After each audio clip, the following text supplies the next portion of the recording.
afternoon. Welcome, everyone. My name is Renato Padilla. I'm on the Berkeley faculty in English, and it is a privilege to be here on behalf of the UC Berkeley Arts and Design Group. This is the sponsor of today's session.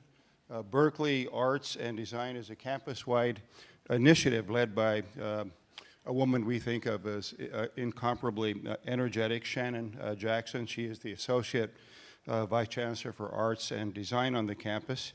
Our initiative seeks to feature and fortify the creative work on the campus and in the greater Bay Area. It is our commitment to ensure that arts and humanities and creative work is at all times part of the university mission, and that our connection with the wider communities in which we live is served by members of the faculty, our graduate and undergraduate students.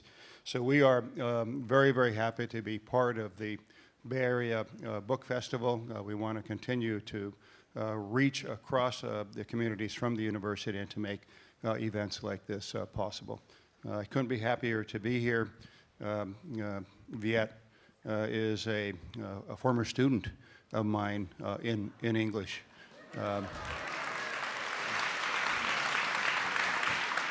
Can I just let everybody know that last year you found one of my papers that you hadn't graded after about 25 years? That's right. That's right. He didn't come to pick up his paper. And when he came to talk, just after having received the Pulitzer Prize, I returned it to him with comments. It's actually a pretty good time for Berkeley professors. Thank you all for coming. I'll just give a brief introduction and welcome to the Bay Area Book Festival and to this session, Art and Politics, Viet Thanh Nguyen and Karen Tei Yamashita in conversation. An introduction to our esteemed authors. Many of you already know much about them, I'm sure. Viet Thanh Nguyen's novel, The Sympathizer, won the Pulitzer Prize for Fiction, among numerous other honors. His other books are Nothing Ever Dies, Vietnam and the Memory of War, Race and Resistance, Literature and Politics in Asian America, and The Refugees. He is also the editor of The Displaced, Refugee Writers on Refugee Lives. Viet is the Errol Arnold Chair of English and Professor of English, American Studies and Ethnicity, and Comparative Literature, a lot of things, at the University of Southern California. He is also a critic at large for the LA Times and a contributing opinion writer for the New York Times. Welcome, Viet. Thank you.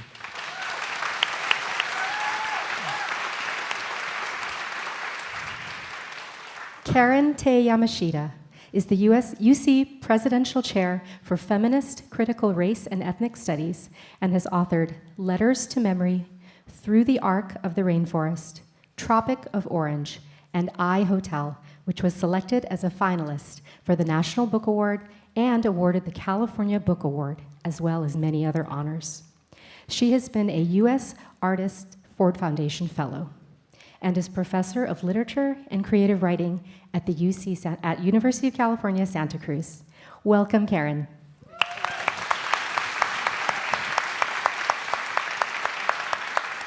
And now, Karen and Viet in conversation. Take it away. Well, can I just say, it's a real honor to be here today, especially being in conversation with Karen, whose writing I've admired for a very long time. The first book I read from Karen was Tropic of Orange, but I read everything else. And it was really cool to be up here with Professor Renato Padilla, who really was my undergraduate and graduate professor. And the undergraduate course I took with Professor Padilla, 1991 perhaps, shocking, was on multicultural American literature. I don't remember if that was the exact title, but that was what we were covering. And it was one of the courses that really helped me persuade me to think that I could go on to graduate school and become a professor, a scholar of Asian American literature. And then the graduate seminar I took with him was on border crossings and immigrants. And that course seemed very, very timely in 93 or 94 whenever I took it, and it still seems timely today. And I just mentioned to Professor Padilla that I'm quoting him in an op-ed that hopefully will come out in the Washington Post on canons and literature and everything. I just call him a scholar of Chicano literature, but here I'm telling you who it is. And I remember going to see him in office hours, and we were both a lot younger back then, and we were talking in private, and we were talking about canons and about what we were doing as scholars of Chicano and Asian American literature. And he said, we have to know their literature, but they don't have to know ours.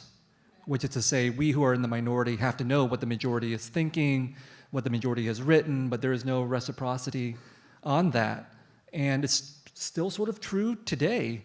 And that's part of the motivation that made me become a writer, and that's partly why I wanted to have this topic of our conversation be about art and politics, because I never would have become a writer if I didn't think it could be political, because you have to understand, I'm a refugee, and came to this country when I was 4 years old, and my parents were refugees, obviously, and they opened perhaps the second Vietnamese grocery store in downtown San Jose in 1978. And I remember walking down the street from their store when I was 10 or 11 years old and seeing a sign in a store window that said, "Another American driven out of business by the Vietnamese," meaning us. And that is that's not just a sign, that's a story in 9 words. It's a very age-old American story that's still being told today. And coming to Berkeley was awesome because I didn't have a way to articulate this. I lived in San Jose, it's very multicultural, but then I went to a very elite, mostly white high school, and there was a handful of us who a handful of us who were of Asian descent, and we knew we were different. And so every day at lunch, we'd gather in a corner of the campus, and we'd call ourselves the Asian Invasion. So when I got to Berkeley and discovered that we were actually Asian Americans, it was amazing. And all of that were the motivations for becoming a writer, but this idea that stories are political. Novels and poetry are political, but certainly narratives like Another American driven out of business by fill in the blank. And we were fill in the blank at that time in 1978 and the 1980s in downtown San Jose. But before us, it was obviously the Chinese and the Filipinos and the Japanese and so on. So I really do feel that for me, the only way I could justify being a scholar of literature, thinking about my parents who are working 12 to 14-hour days in a grocery store to put me through school, there was no way I could go home to them and say, "Mom and Dad, I want to study Jane Austen and the Romantics." I love Jane Austen and the Romantics, but I was not going to do a PhD in these topics. And so this idea that art could be political, both in terms of how we study it, but also art could be political in terms of those of us who are artists, was enormously motivating for me. And being at Berkeley was perfect. The moment I saw Berkeley, I thought, I got to be here. And the moment I stepped foot on Berkeley, I was immediately radicalized. So stereotypes are true. And, had classes with writers like Maxine Hung Kingston, here at Berkeley. It's true, I did fall asleep every day in her class. I've gone on record saying that, but nevertheless, she made an impression. And so I think of myself as writing in a whole tradition of many traditions, but one of them is Asian American literature, which I think, Karen, maybe you consider yourself a part of that too, but also traditions of radical writing and political writing. So that's sort of where I'm coming from in this conversation. I didn't really plan to say all that. It just sort of came out, Yeah. My writing starts when I go to Brazil. And it's in so it's during this period from 68 and through the 70s is when things start to change for people of color, in the sense that in universities we begin to have ethnic studies, and there are protests for, and that's the birth of ethnic studies. So it's Asian American studies, African American studies, Chicano studies, Latino. And about this time, I decide to pursue a project in Brazil in which I look at the Japanese immigration to Brazil. And so I leave the United States and I do that. And I think it's going to be an anthropological historical project, and that's when I go to Brazil, and I meet Nisei Brazilians, and I ask them questions about, well, what's going on with you? Are you motivated to think about Japanese Brazilian studies in this country? And they go, no, we're Brazilians. And they had a very particular Marxist position about the nation and also about class. And so that really turned me to think about really what was going on here politically within the Japanese, within the Asian American community here. And that was so different. And it shook up my world in very interesting ways, because I had been a part of that whole movement in the United States, and then I got to Brazil, and there's something else going on there that had to do with class and poverty and the Brazilian nation. Well, also the international as well, and I think I wouldn't say you were ahead of your times, but sort of, our context is of the Asian American movement and the radical politics of the 60s, which I wasn't a part of, but my professors were. Mm-hmm. And so I was here at Berkeley in the 1990s, and many of my professors had been Berkeley students in the 1960s, and their thing was, it's going to happen again any moment, the revolution is going to come. It didn't come. In the 90s? No, they've given up by then. I don't know if they've given up, but that was what we were supposed to be working for. We were reading ethnic studies. I was an ethnic studies double major. I was English and ethnic studies here. Mm-hmm. But of course, we were, besides all the various kinds of ethnic studies stuff and minority writers, and we were reading post-colonial writers, we were reading Marxist theory.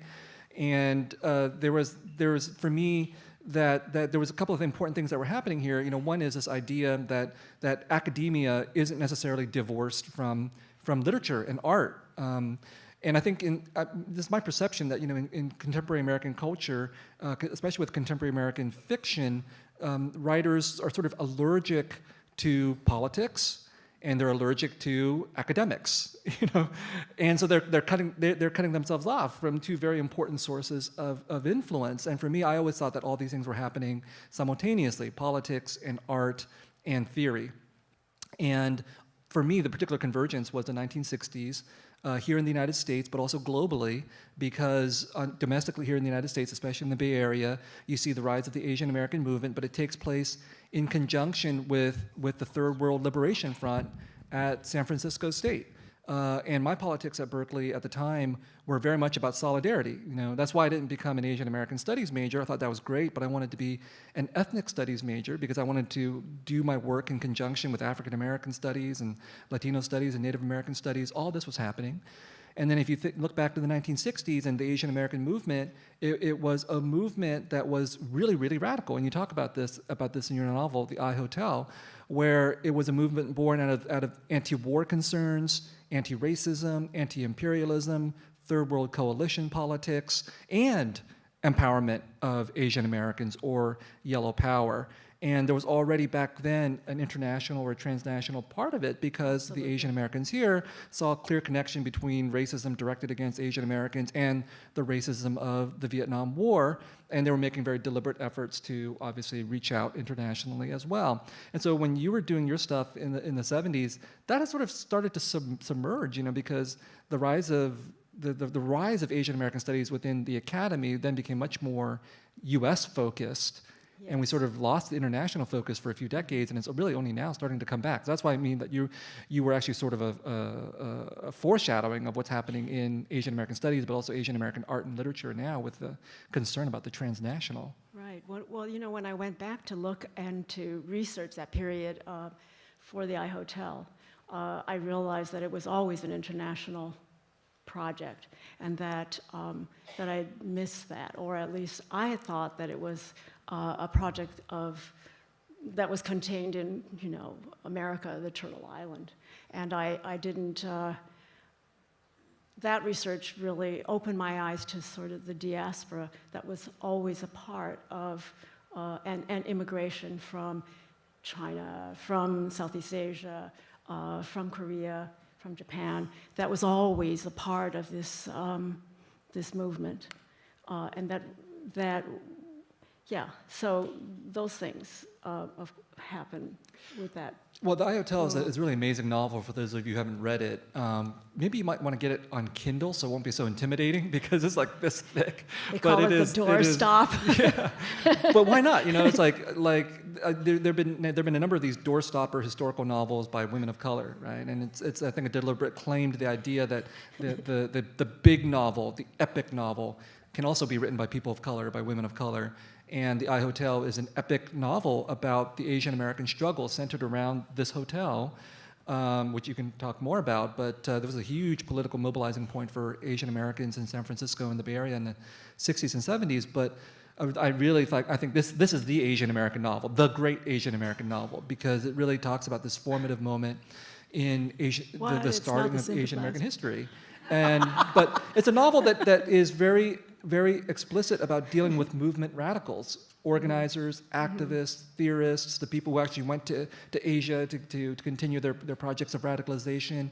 It quotes Marx, and it's doing a lot of stuff that I think a contemporary American fiction is, like I said, reluctant to do, and which I would hope that we would see more of it. Writers trying to be Marxist, trying to be dialectical, trying to be radical, and you've always been radical in your form, from Tropic of Orange and The I Hotel are experiments in form. Letters to Memory, your most recent book, is an experiment in form, which we can talk about too. So there's that sense in which I think when we say art and politics in the United States, the conventional understanding is, oh my God, it's going to be socialist realism. It's going to be so boring and everything. And yet, and it could be true. A lot of socialist realism is boring, but I tell you what, a lot of contemporary American fiction is boring too. So it's not the politics that make it boring, and part of art and politics is like formal experimentation. Radical experimentation is a form of politics, and I think that you are doing both. Addressing the content of revolutionary politics, but also the formal moves that need to be necessary in a radical fiction.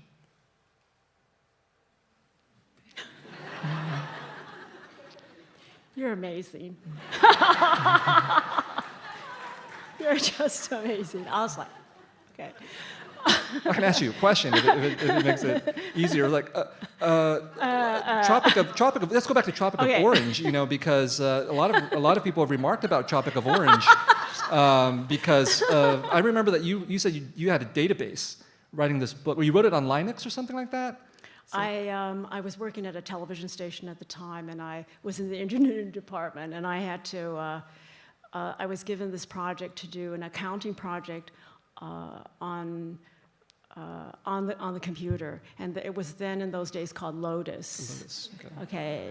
Do you know what Lotus is now? Now it's Excel, and I thought this is perfect for creating the structure for my book, and so I put 7 days up at the top and 7 characters down this way, and then I would have, 7 times 7? I had that many chapters. 49. I'm Asian. Yeah, I can do that.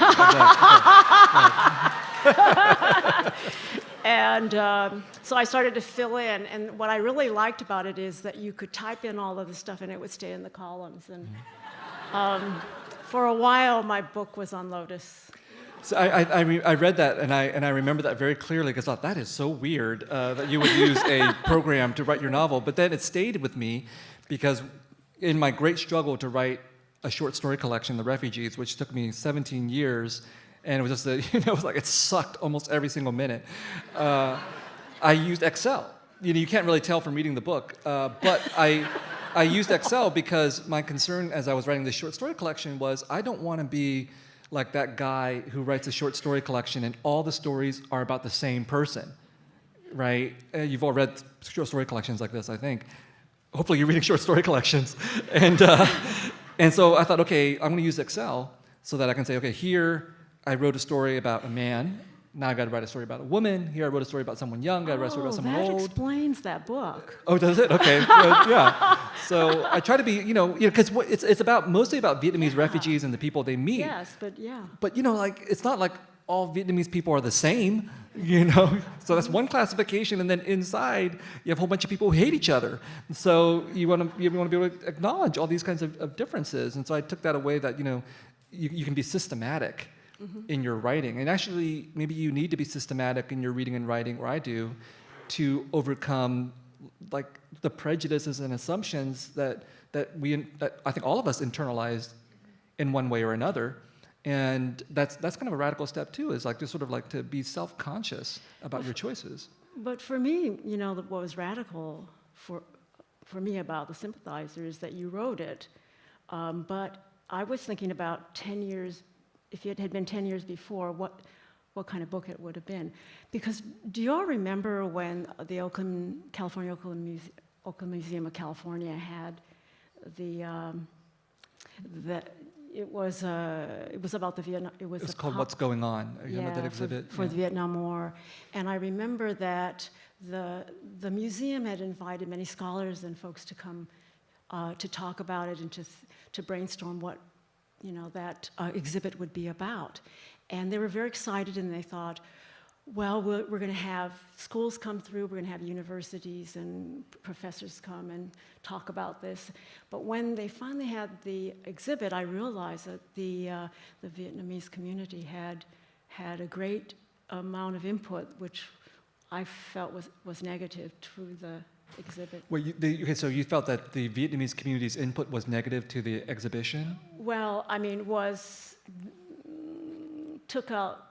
controversial, so that, for example, there was no South Vietnamese, there was no flag there. Yeah. I mean, you know, the flag of the North Vietnam was not there. I think there were no photos of Ho Chi Minh. Yeah.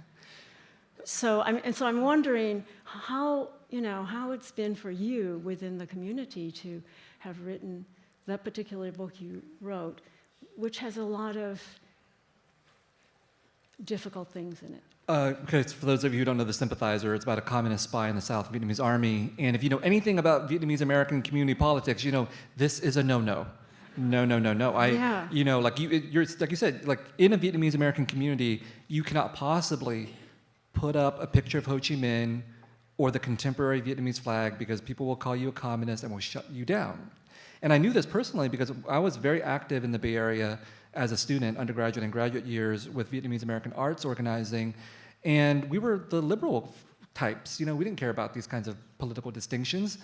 And once we brought out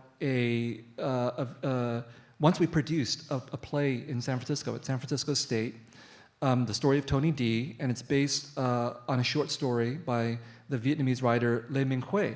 Now the problem is Le Minh Huê is one of the most prominent Vietnamese writers today, or in the 90s at any rate, but she is a veteran of the Communist Army. I mean, she had literally, you know, gone to war as a communist soldier. And so when the community found out about this, they were like, and this play, by the way, is actually a play that's sympathetic to Americans, because it's about the recovery of the bones of an American veteran. We had to have the San Francisco State Police Department protect us from the community protesters that came out to protest this play. So I knew from very personal experience that this was a real issue. And the Oakland exhibit that you're talking about, I think is very interesting that, yes, these signs of Vietnamese communism were not included, but the Vietnamese American community still was upset about that exhibit because they felt that there wasn't enough representation or enough input from them. So all that means is I was frightened of the Vietnamese American community. And you know, I've been gradually inching closer and closer to speaking in San Jose and speaking in Little Saigon and Orange County, and just sort of testing the waters. You have spoken in San Jose, yes. But not in a Vietnamese context. Oh. You know, I have spoken in San Jose. So basically what I'm saying is, the Pulitzer Prize, I think, has insulated me from anti-communism in the Vietnamese American community, because you know what trumps anti-communism? The Vietnamese desire for American approval, because the Pulitzer Prize has made everybody happy and proud of me, and now no one talks about the fact that it's a novel about a communist spy. It's amazing. But I did know when I wrote the novel that there would be some Vietnamese Americans who would refuse to read this novel simply because it's from the perspective of a communist spy. And in fact, you know, one of my very good friends, her mother, emails me on a regular basis. These emails with stories of the atrocities that communists committed against the South Vietnamese. He just wants me to know, So, and every week I just gotta say thanks, but that's the context. Okay, all right. Okay, so the iHotel, I just reviewed it again. I just think it's amazing, So you have to understand that when I was an undergraduate at Berkeley, there were a lot of us who thought we were the radical writers and whatever, activists and so on. But it was very clear that there was an establishment literary scene as well. So I remember I enrolled in Alfred Arteaga's poetry writing class. And yeah, okay. And I rapidly discovered I'm not a very good poet, that's fine. But then there was also Robert Haas's poetry class at the same time. Yeah. And it was very clear people of color were in Alfred Arteaga's class, and white people were in Robert Haas's class. Oh. And we did a joint reading at Le Bateau Ivre, which is near here. I think it's still in business. And it was very clear. The white poets were imitating the Beats, and we were imitating, I don't know who we were imitating. They were imitating June Jordan or something, So so then that's what I'm saying. Like the iHotels, to me is a very radical novel because it's willing to say all these kinds of things and be unapologetic about the politics. Did you find it hard was it always natural for you to be a political writer, or did you have to will yourself into being that? If you're going to spend all that time doing the research and doing the writing, I wanted to be thinking and research of substance. And so, often my husband would say, well, why don't you just write on an alias and write some B novel and just, make some money for a change. And I thought, well, why would I put all my time into that? I'm not interested in that. So, the politics matter to me, right? If it doesn't have a political substance or a question that I want to grapple with, I really not interested. Or I don't want to waste my time. I have very little time. Either I'm teaching or I am, researching for writing. So I don't know. I think you might feel the same way. It's like, you're a very busy person. I'm a very what? Busy person? Yeah. Oh, yeah. But you've been I think you published all your books through Coffee House Press. Yes, that's true. Did you want to get published by a mainstream New York publishing house, or was it always your intent to go with Coffee House or a small press? Well, there was a moment when I was working for the television station, and I thought that I would lose my job.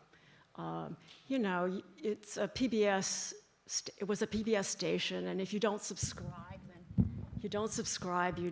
they don't get enough money. And so I thought, well, they're losing money, so I'm going to lose my job. And so then at that moment, I called up Alan Kornblum at Coffee House Press, and I said, well, I have this new book, and I'm going to try to go out and get a mainstream publisher because I think I need to make more money. And he said, fine, that's very good. We'll be very proud if we have launched your career and you can go on. But I wasn't able to sell it. Nobody wanted Tropic of Orange because it was such a weird construction of a novel. It was on Lotus. People would. One person said, we don't publish books with agendas. It was a difficult sell. And other folks would say, well, why don't you take out these two characters and can you have these two characters fall in love? So we want a love story. And I couldn't do it in 7 days. It was impossible. So none of this shocks or surprises me because when we sent my novel out for auction or whatever, there was no auction, okay? We sent it out to 14 publishers and 13 turned us down. So there was no auction. There was thank you for the 14th publisher, who, as it turned out, the editor who bought the book was English. And as it turned out, I couldn't tell, but mixed race. So I couldn't help but feel that these were things that helped the Grove Press, my press, to understand what I was doing. Mm-hmm. But I remember that before we put the book out for auction, I had a long conversation with an editor from another press who I was very hopeful for because I thought, oh, you're publishing this person and this person whose work I admire. And we had an hour-long conversation, And he said, well, you need to do a couple of things with your novel. I don't remember thing 2, but thing 1 was you should put in a significant relationship. Like your narrator has to have a relationship. Who asked me, who do you think your narrator is having a relationship with? And I said, himself, which is true. I mean, it's basically him and himself arguing with internally divided. But Right. I'm pretty sure the editor meant a romantic relationship because he had just edited a novel that won the Pulitzer Prize, and it's a political novel, but at the core of it was a romantic Casablanca type relationship. And so that I'm not doing that, because for the reasons you're implying, not everything has to boil down to heterosexual romance or anything like that. We want to talk about politics here, and politics. Yes, politics is an agenda. Everybody has an agenda. Some people get to hide their agendas and say they're apolitical. Those are the people in power. The rest of us are stuck with agendas,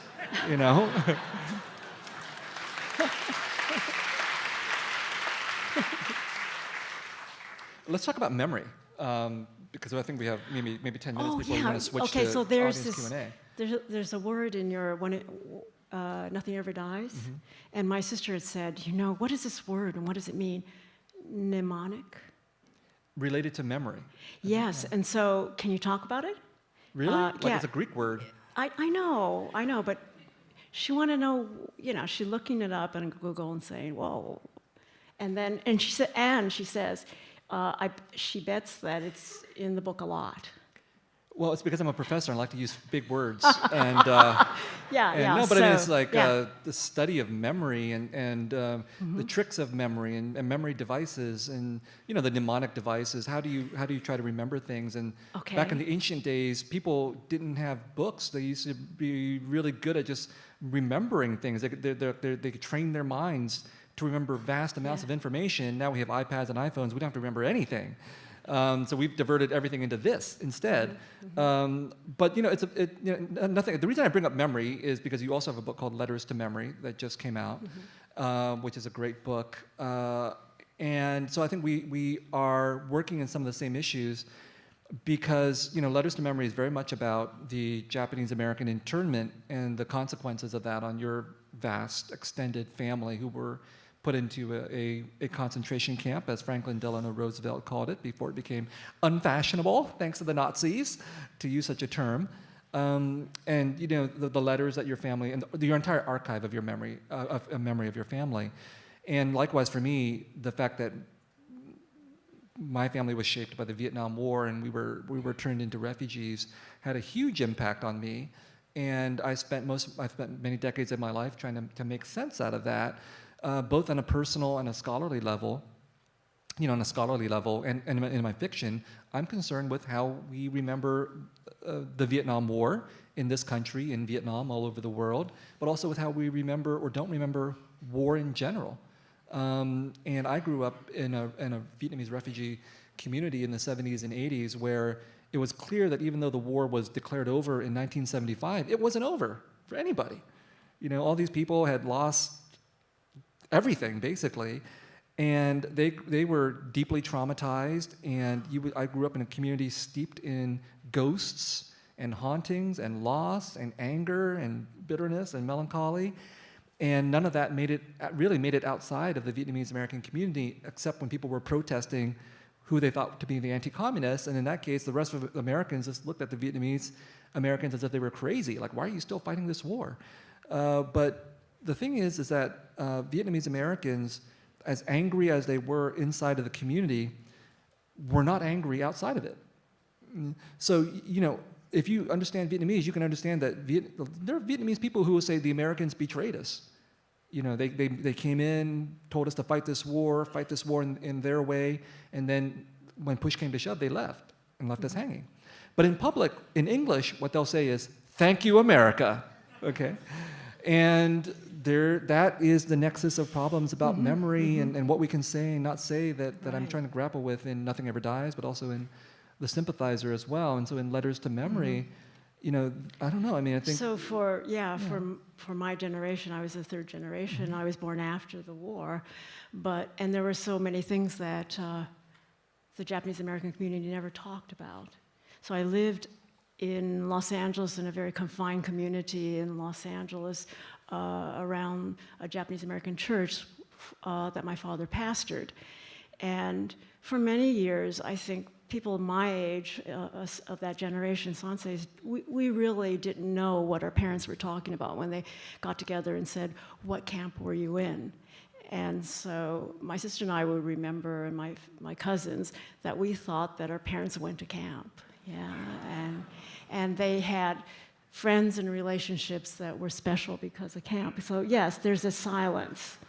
And I think so, but the way we were raised and the way that I think the Nisei generation was very protective of us had very much to do with the trauma of the camp, and to protect us and to make us, for instance, my mother was very, very aware that I had to speak good English, and she would always correct my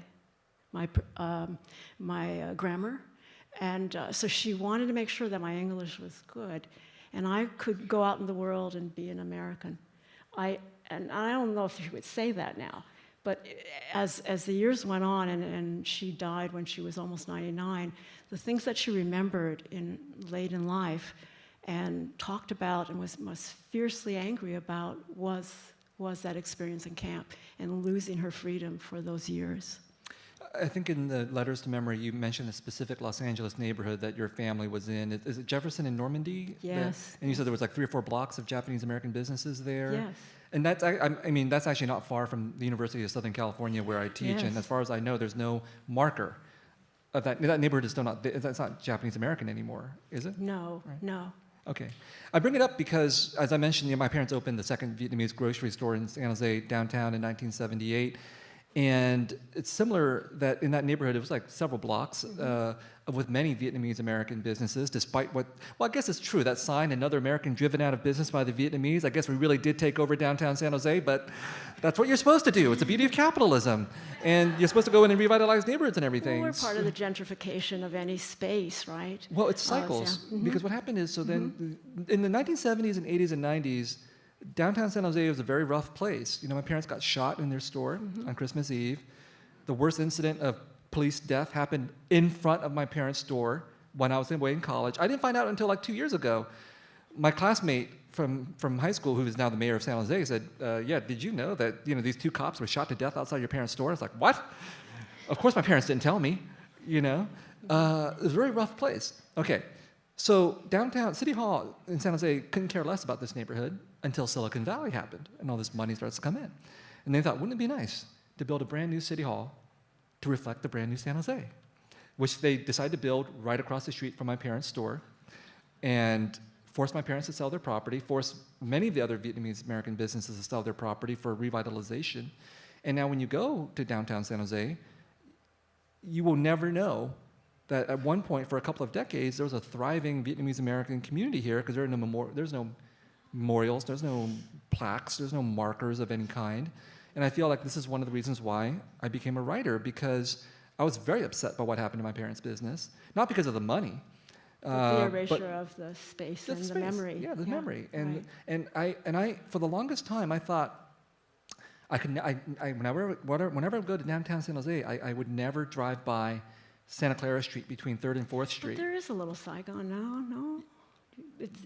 There's a couple, and that's a whole another problem that we can get into. But this particular place was the beginning of the Vietnamese American commercial presence in San Jose, and I bring it up because again I think lots of changes happened in Los Angeles to the Japanese Americans, as you mentioned. During World War II, with the internment, they were forced to leave, and then their places were taken over, ironically, in many cases, by African Americans. But the Japanese American history in Los Angeles in many ways, has been sort of forgotten, except by Japanese Americans. And so this is part of what I think I do, and maybe you do, I don't know, as a writer too, is like, this is why it's important to engage in the work of memory through writing, and I think that's part of what you do in Letters to Memory, is to commemorate this particular time and place. Well, in the Bay Area, there's the Chinatown and also the Japantown that exist sort of as tourist locations, but the Japantown in San Francisco was where my mother grew up. Her family was there. It was a much larger, and it was a contained sort of ghetto community. And yeah, at wartime, the Japanese all left Japantown, and the African Americans had another migration that came because they were able to work in the factories in California because of the executive order that allowed them to work and people of color to work in American industries. And they came and they made it the Harlem of the West, right? And so then after the war, then there was this meeting of many cultures in the Fillmore district in that area that were both African American, Filipino, and Japanese. And that, I think, was a rather exciting period where people came together to, work out the post-war, I would say, and to revitalize their lives, especially the niece who came home again. And so in those things I wanted to also remember how people came together and how they cared for each other. I would say that there's a story about my mother's family had the Uoki Sakai grocery store on Post Street, and that was open for 103 years. My cousin finally decided that he couldn't do it anymore, so he closed the business, and I think it's now a Korean spa. And I really want to go try it, see what it's like there now. But my uncle boarded that place up during the war, and they left for camp. And then when they came back in 1945 after the war, my uncle had left a truck in the store, and he had left it on its axles, and he took it off, put it back together again, and he started to go to the produce markets, and he started the store up again. And my mother said that she was the first person who was at the counter of that store, and she was at the counter of the store, and the first person who came in to buy anything was this tall, elegant African-American man who was actually a neighbor next door. And he bought a big watermelon, and he put it on the counter, and he said, "I really don't need this watermelon, but I just wanted to come in to welcome you back." And I thought that story was very special because that was Jimbo Edwards. And Jimbo Edwards ran the jazz joint next door. It was a waffle and chicken place called, Jimbo's, I think. So those were encounters, I think, in community, and also encounters in which people helped each other. And one group of people who were especially helpful to Japanese who left, who were forced into camp during the war, were the Quakers. And they quietly did that, and I don't think people know their story. But they were there with packages and of artwork and art utensils and supplies to help the school and the children, and then they set up a program to help young students who were at Berkeley. For instance, my mother graduated in Berkeley in 1941, just as the war broke out, and many people couldn't continue their educations, and so they set up a way in which people who had lost their educations in California could take them up in other places in the country. So I guess, for me, the politics of that particular book is actually about why people come to help other people at a time that is difficult in war, and against the notions of everyone else, where there was so much hatred and racism for Japanese people at the time, and people thought they should leave. And the small group of people came forward. And I think that's what I I wanted to explore, why do people come forward to help in a time in which they might be physically attacked, it would be politically antithetical to the current place and the spirit of the politics of the time.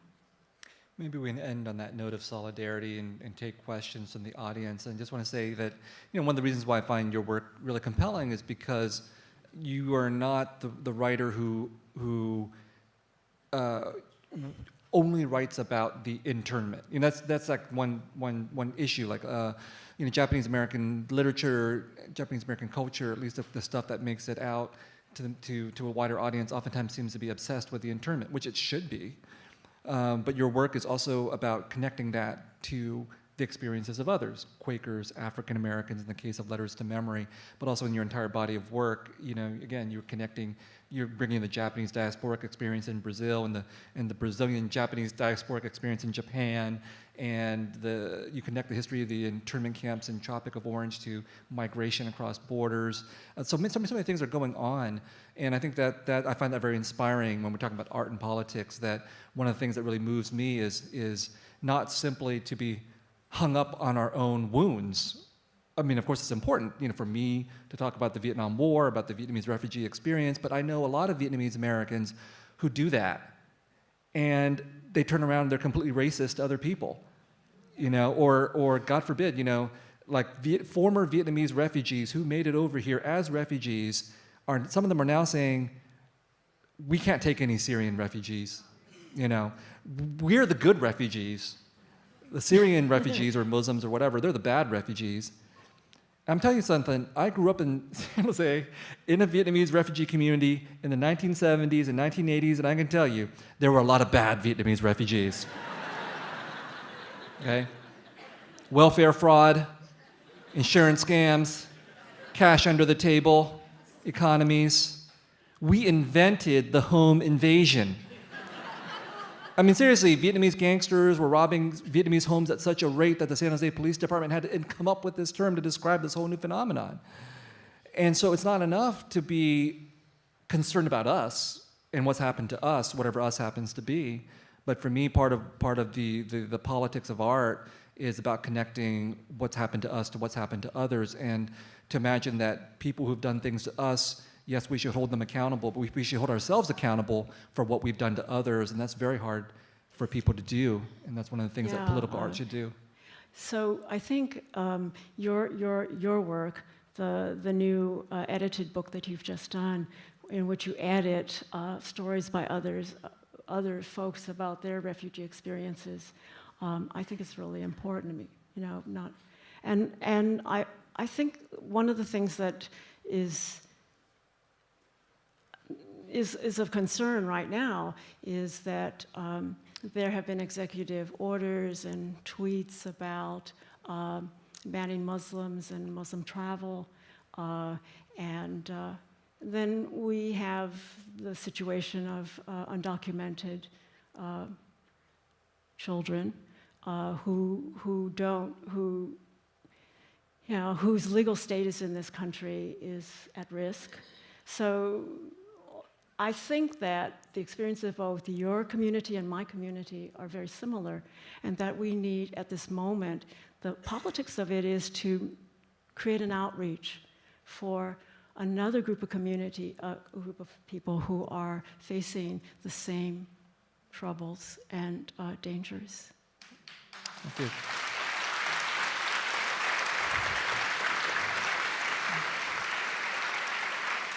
So there's a mic that's going to be passed around. Just raise your hand if you're interested.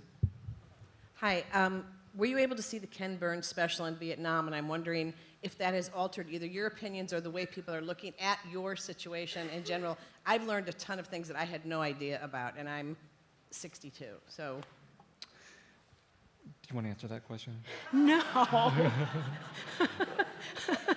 Well, I saw 45 minutes of the documentary because Lynn Novick, who's the co-producer, is a fan of the Sympathizer and invited me to the New York production studio while they were doing post-production to watch clips.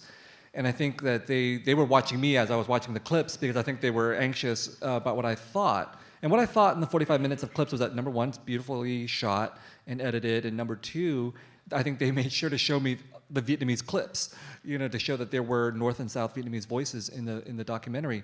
But I did not watch the entire 18-hour documentary because I don't have 18 hours, and because I knew that if I watched it, I would have to say yes to all the invitations that I knew were going to come in, and they did, for me to go on talk shows or whatever to talk about the documentary.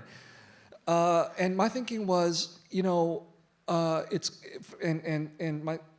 from what I can glean from Vietnamese American writers who have watched this documentary, their sense is, well, yes, there are more Vietnamese voices in here, but it's still an American-framed narrative.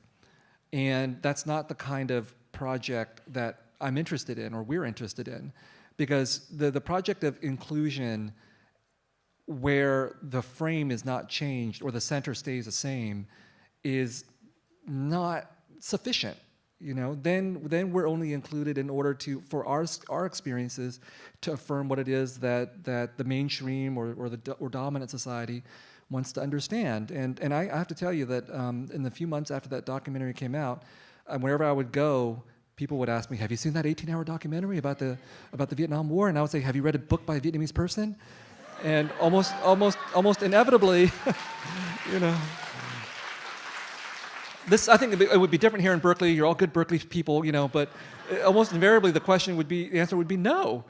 So my answer is, if you have 18 hours to spare on an American documentary, you can read a book or two by Vietnamese people, either here or elsewhere. And that's still the challenge that we're facing when it comes to art and politics, is that it's the mainstream of American society is still very reluctant to take on the voices and experiences of others.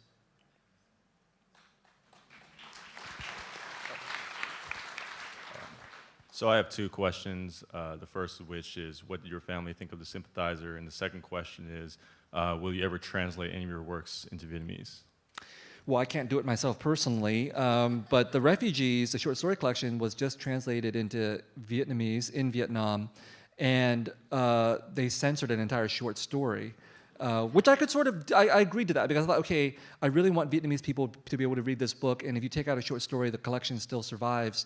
And ironically, the short story that the government decided was not permissible was entitled War Years, and it's the only autobiographical short story I've ever written about San Jose, about my parents' grocery store, about me, and some of the things that happened to my family. Which means to me, I think, well, San Jose City Hall erased my parents' store, and the Vietnamese government erased my parents' store. So this is part of the challenge that we're facing here. The Sympathizer, the translation is done and is currently under review for government permission. And I'm like, well, this is interesting, because I was surprised anybody even wanted to buy that novel, given that the last quarter of the novel needs to be censored, I think, if it would be acceptable to the Communist Party in Vietnam. So I have no idea what's going to happen. What do my parents think? Well, at one point, one of my short stories before I had a book published was translated into Vietnamese, and the story is about a Vietnamese refugee who comes to San Francisco in 1975 and discovers that he's gay. Well, you have to understand, my parents are devout Catholics, and so I gave my dad the story, and I never heard from him again. So I have no idea if he read it. He has my novel, and he says, I'm trying to read it bit by bit. But again, I think what really made the difference was the Pulitzer Prize. When the novel came out, I took a picture. He was very proud. He said, I'm gonna walk down the stairs with a book, take a picture. And then I knew for sure he was just gonna put the book away. But I won the Pulitzer Prize, and I was on the road when it happened. And you know what? I didn't even call home to tell my parents. Because literally, I never thought about it. Because I thought, I'm Vietnamese. I'm supposed to win the Pulitzer Prize. We're Asians. That's what we do. And as it turns out, 2 days later, I'm still on the road. My dad calls me, and he's a very unemotional man, very stoic. His voice this time, though, is shaking with happiness. And he says, "The relatives in Vietnam called. You won the Pulitzer Prize." So that changed everything. Yeah. See. Hi.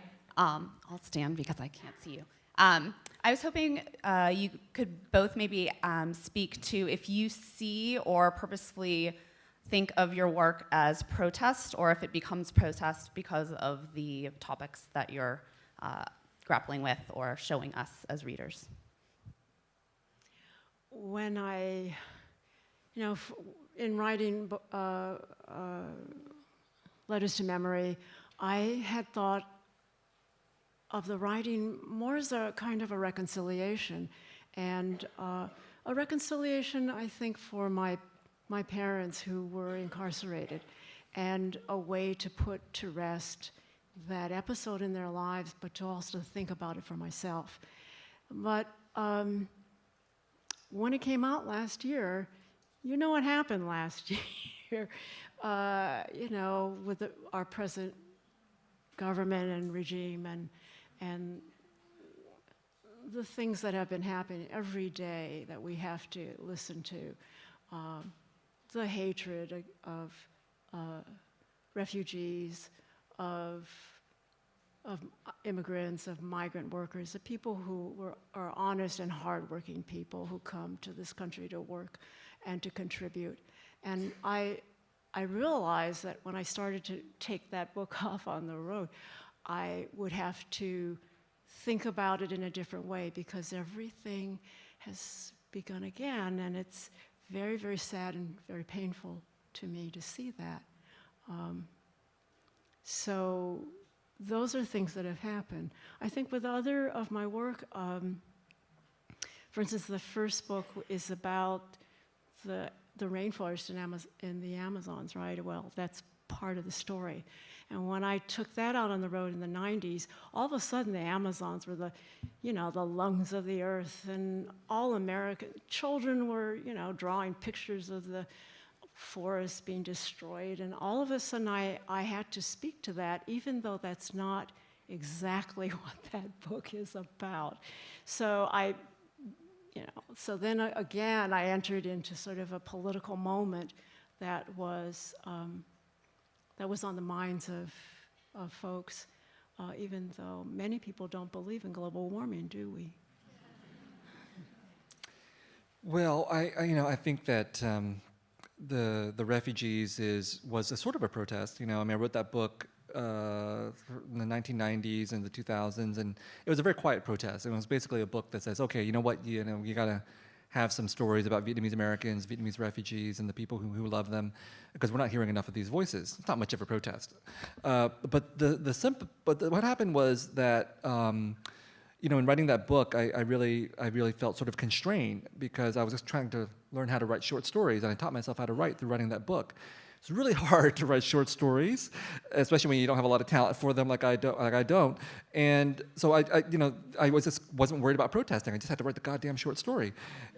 Then I was done, and then I had to write the novel, The Sympathizer, and all of a sudden I broke through, and then formally, I just felt like I was Superman, oh my God, I don't know what happened, but I can really write a novel. And then that was really liberating. And then finally, part of what was liberating was to say to myself, I don't give a fuck. Like with the refugees, I was like, I do give a fuck. I give a lot of fucks. I want to get published, but that didn't seem like it was going to happen. And so that allowed me to write The Sympathizer as a very angry novel. I mean, plenty of people have remarked to me, God, it's a really angry novel. And I was like, well, there's a lot to be angry about. And maybe you're just not used to Vietnamese or Asian Americans being angry. But trust me, we've got a lot of anger issues. We just internally direct them rather than externally direct them. And The Sympathizer is very much an externally directed novel in that sense, so it is a protest. And Nothing Ever Dies is I think it's a companion book. It's also a protest book in the sense that to me, as a scholar, I look at the American memories of the Vietnam War, and I see that there are literally thousands of books written and hundreds of films made and countless speeches and newspaper articles written, and 98% of them are focused on Americans. And the reason this is a problem is not because of that ethnocentrism. Everybody's ethnocentric, but the problem is the American point of view is globally exported because of American power. And that's what the world gets to hear outside of Vietnam. Inside of Vietnam, you get to hear Vietnamese communism. So the South Vietnamese are erased everywhere. But the irony, of course, is that the Vietnamese of one kind won this war, and yet their version of history is not heard outside of the country. So there's a lot. That book, Nothing Ever Dies, is a protest against all of that. and this argument that we need to, again, shift away from the American point of view. But it's also a protest against the against Vietnamese ethnocentrism, because the Vietnamese, when they're given the opportunity, are just as ethnocentric. And so that's why the Nothing Ever Dies is actually a book about Vietnam, Laos, and Cambodia, because the last thing the Vietnamese people of any kind want to remember is that the war was also fought in Cambodia and Laos. You know, because the Vietnamese have been screwing around with Cambodia for centuries, and the Vietnamese dominate Laos right now. But the Vietnamese don't want to talk about that. They want to talk about the evils of the French and the Americans. And so that work is a work of memory and protest against all of these kinds of exclusionary memories. I'd also say that when I did Tropic of Orange, which was about Los Angeles, I was really looking at Los Angeles as this. I was looking at Los Angeles literature, and what Los Angeles literature was thought to be was detective noir, you know, by white detectives on black streets. And I thought, where are all the colored people? And so I put all colored people in that book, and I remember there was one agent who said, you know, there's a problem here. There's no white people in this book. And I said, I mean, they're all around. So that book was written because I wanted to read the folks that I knew and the LA that I knew into literature that would reach out to a different community of folks. So yeah, maybe probably a protest in that sense.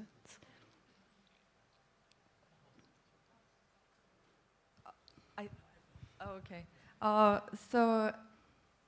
First, I'd like to say that I really enjoyed your novel, The Sympathizer.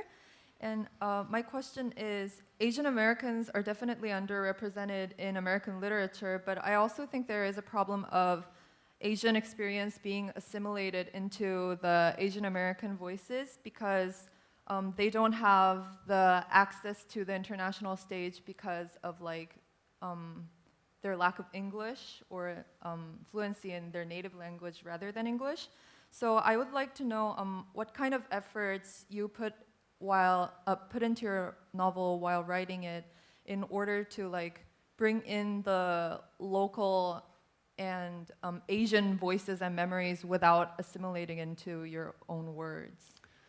I don't know if that's possible, actually. I understand your question, and I think that it's partly true, you know, that especially in the United States, where I think only 3% of what's published in this country is translated literature.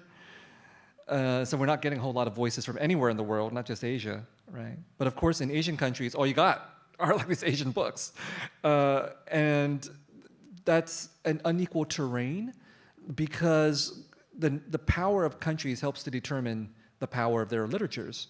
People care about American literature because we're a global power, right? People don't care about Vietnamese literature because it's a small country. People care about Japanese literature, Haruki Murakami, et cetera, because Japan is a global power. So that when we say Asian voices, we have to sort of recognize that there's a sort of this inequality there. And in my case, I felt that there is actually a lot of Vietnamese literature in translation into English, but it's not really widely accessible because it's mostly done through small presses and so on. Only a few books have been published by mainstream New York publishing houses. And I know that obviously a lot of Vietnamese people in Vietnam and here feel that inequality, and that puts a lot of pressure on anybody who makes it as an Asian American writer. But I think in most cases, I don't think Japanese people are worried about Japanese American literature. You know, I think Haruki Murakami just blows everything else away, so they don't have to worry. They got Haruki Murakami. We can argue about Haruki Murakami or whoever. In the Vietnamese context is very different, you know, because a lot of Vietnamese people. That's what I'm saying. I'm not even joking. A lot of Vietnamese people feel pride in this Pulitzer Prize, not because of me, but because it represents something for them on the American stage and the global stage. But no doubt there must be some resentment there that, you know, all these other Vietnamese writers who are really, really good and are writing about different things are not widely accessible. And I can't do anything about it. But in writing The Sympathizer, I thought, okay, this is not just a Vietnamese American novel. It's not just going to talk about the Vietnamese refugee or Vietnamese American experience, because that would entail just resentful anti-communism. So instead, that's why I wrote it from the perspective of a communist spy. because I wanted to challenge Vietnamese American perspectives. I did not want to write the Vietnamese American novel that just affirms Vietnamese American experiences. I wanted to write a novel that offended everybody, except the Pulitzer Prize committee. Yeah. It worked. But that's what I'm saying. Like, so it was important to do this sort of double move of saying it's a Vietnamese American novel, but it's going to be one that subverts it by taking on the point of view, the very point of view that Vietnamese Americans hate. Because that's the point of the novel. The point of the novel is we got to get out of our own viewpoints, and a lot of people just don't want to hear that.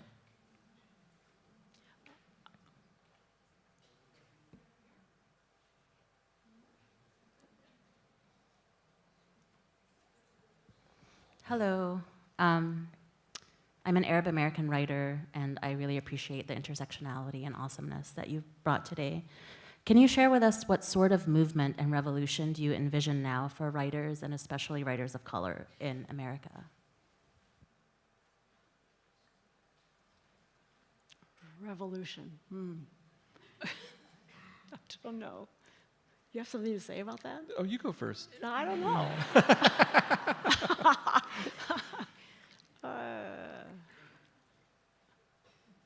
No, I don't. I can't think of anything. I don't know. It's a really hard one because I think what you're implying is that writing, the politics of writing, when we talk about it as revolutionary, really can't be separated from other kinds of politics, like movement politics, right? And I think it's a really important recognition to make because so often when we talk about literature in this country, those of us who believe in literature, who love literature, invest it with so much. Like, oh, literature saved our lives, for example, or literature can really transform our understanding of whatever situation that we're talking about. And of course, that is all true for people who love literature. But literature itself isn't revolutionary. Literature can depict revolution, literature can gesture at hopes for a revolution, but literature itself is not revolutionary unless it's partnered with these social and political movements. That's why I began, by talking about the Asian American movement and by talking about student politics on this campus and by talking about the Third World Strike in 1968 in the Bay Area, because all these things were events that helped to lay the ground for someone like me to get to Berkeley in 1990 as a student and then become radicalized and to imagine myself as an activist and as a writer because of what had happened before. And so that I understand my literature, my writing, to be an outcome of that previous history. And in turn, I hope that my books can help feed into not just literature, but also to this revolutionary imagination that you're talking about. So it goes in cycles like that, and it's important, I think, to have that context because otherwise we put too much weight on what literature can do, and we put too much weight on individual writers. And so the effort continues to partner literature and art and the arts with social and political movements and to build organizations that can support, if we're just talking about writing, support writers of color and to give them platforms. And that's why when I was an undergraduate as an activist, besides doing stuff like getting arrested on campus, which I did for various kinds of political reasons, my friends and I were building Vietnamese American arts organizations because we thought it's important not just for us to write, but to create platforms to do things like poetry readings, et cetera, to give people the opportunity to hone their work and to share their work. And lo and behold, we still exist 25 years later as a diasporic Vietnamese artist network, and that's exactly what we do. And so that, in other words, revolutions are also small. We each have to do our bit, right? And that helps to make everything more manageable because if we think, revolutions, how are we going to change everything? We're not going to change everything until we change everything. That's a huge thing to think about. But in the meantime, we do our bit to work on our own art, build our own solidarities, and to build our own arts organizations and other kinds of social and political movements in the hopes that when the big moment happens, we've gotten ourselves ready for it.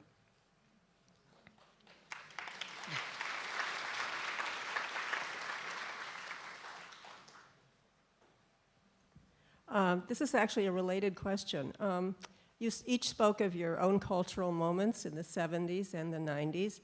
And I'm wondering now what the translation process is for you as teachers in 2018, meeting students wherever they are, and I don't know where they are now, and because this comes from my own experience, having worked with many others to found the Women's Studies program at Berkeley in the 70s.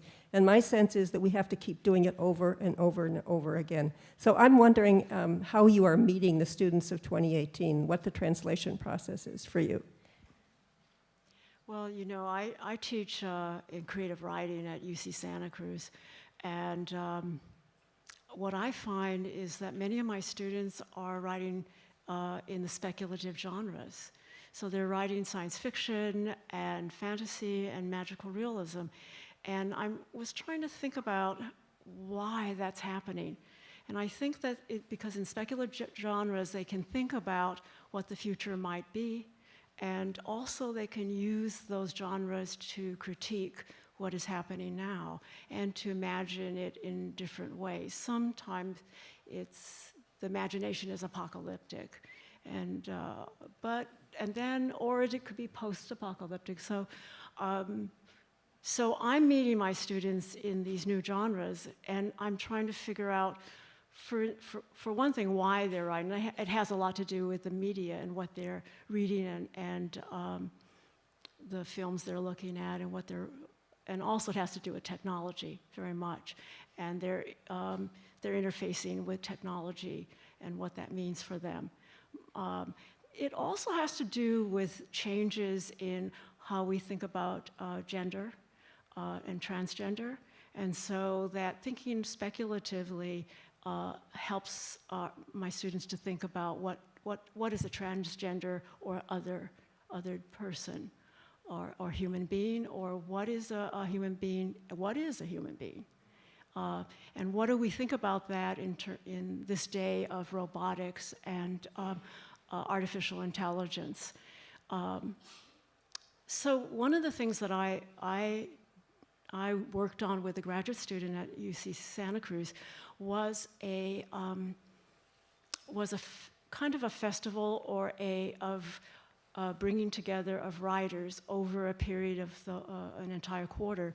And we brought writers of color who are now working speculatively. And it's very interesting to see what writers of color are doing with the speculative genres, how they're thinking, using folklore and folk tales and speculative thinking in their own cultures and how they're using that in their writing. And to open up this space of thinking about the future. So maybe something like that.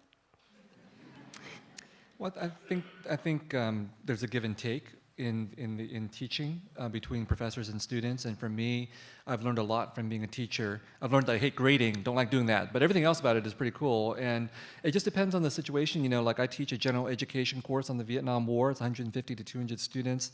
And it's a very important course for me because almost none of these students are humanities majors. Most of them are in the sciences, pre-med, pre-business. A lot of them are veterans or they're training to go to war. And I feel like here I am doing what you're talking about, which is starting over. You know, teaching them about something that they only have the vaguest knowledge about and doing valuable work there, including engaging with people who are military, right? So there's that kind of a context. But then there's other contexts where I'm learning from my students. You know, like if I didn't have my graduate students or some of my undergraduates, I would not have any idea what transgender is. You know, they forced me to think about issues like indigeneity, like Palestine. How are these things connected to the legacies and the histories that we're talking about with Japanese American internment? I know students who are working on Native Americans and Japanese Americans and talking about that convergence, right? The War Relocation Authority was also responsible for Bureau of Indian Affairs, right? Or how questions of Palestine might be related to all kinds of questions about occupation and military industrial complexes in which the United States is engaged, and which is then therefore connected to the Vietnam War. So that's what I think is really powerful about teaching, is that we as teachers, yes, we need to do the same things over and over again to a certain extent. I'm really bored teaching my Asian American literature class because I've got to do the same things over and over again. But then at the same time, the students themselves are a new generation and they have a completely different perspective on things. And for them, it's natural, some of them, natural to think about transgender issues or Palestine at this moment. And that wasn't natural for me in the 1990s, and that's not a good thing. I think we're out of time, or do we want one more question? One more? Okay. He's going to this. Yeah. Man, I don't want to be that person. Okay. So I'll make it really quick. Just speaking of future generations, I know we started out talking about the Asian American movement, but I'm kind of wondering, like, what would the iHotel in 2018 look like? How has the Asian American activism changed? How have you seen it change, at least? What I've noticed, and this is because of the formations of Asian American, of ethnic studies in the universities, is that the universities co-opted in many ways the ethnic studies because they said, here's money, and we're going to throw money at you, and now you divide it among yourselves. And so what happened, I think, was a lot of conflict on all campuses nationwide to divide the small meager funds for ethnic studies. And I think, I think there are places where Asian American studies is fledgling. You'll be surprised to know that at UC Santa Cruz, there is no Asian American studies. So students there are still trying to struggle with how to bring that aspect into their educational sphere. What's happening now? The other thing that had happened, I think, with Asian American studies is that it became balkanized. So whereas in the 60s and the 70s, there were so few Asians on any campuses that they had to create a group that was Asian American in solidarity. But now what you see on campuses, the Chinese Americans over there, the Taiwanese, I mean, even the Chinese are all split up. Mainland Chinese, Hong Kong Chinese. The Japanese Americans are probably very small. There's a Filipino group, the Korean group. They're all separate and balkanized, and if you want something to happen, you got to come together. You just do. Yeah, I think my answer will echo that in the sense that I think Asian Americans have, to a certain extent, been victims of their own success, because now there's many more Asian Americans, there's many more Asian American activist groups and organizations out there, but what that means is that back then, if you were Asian American, you were radical. There weren't that many self-identified Asian Americans, right? Now there's a lot of self-identified Asian Americans. Some of them are radical. A lot of them are sort of mainstream liberal types, doing mainstream liberal things, which are all important. Otherwise, we wouldn't have crazy rich Asians, okay? I haven't seen it yet. And then you have Asian Americans who are conservative, So some of the most vocal antagonists of affirmative action now are Chinese Americans or Asian Americans. And so this is now the new terrain of Asian American politics, which is no longer, centered around iHotel type politics, even though those still exist. Now there are all these different kinds of competing political visions, which means it's even more important for us who believe in the iHotel and its legacy to speak out for it. Thank you so much. It's been a wonderful conversation with Karen. Thank you to Karen Yamashita for engaging with me today. Thank you, Viet. Thanks.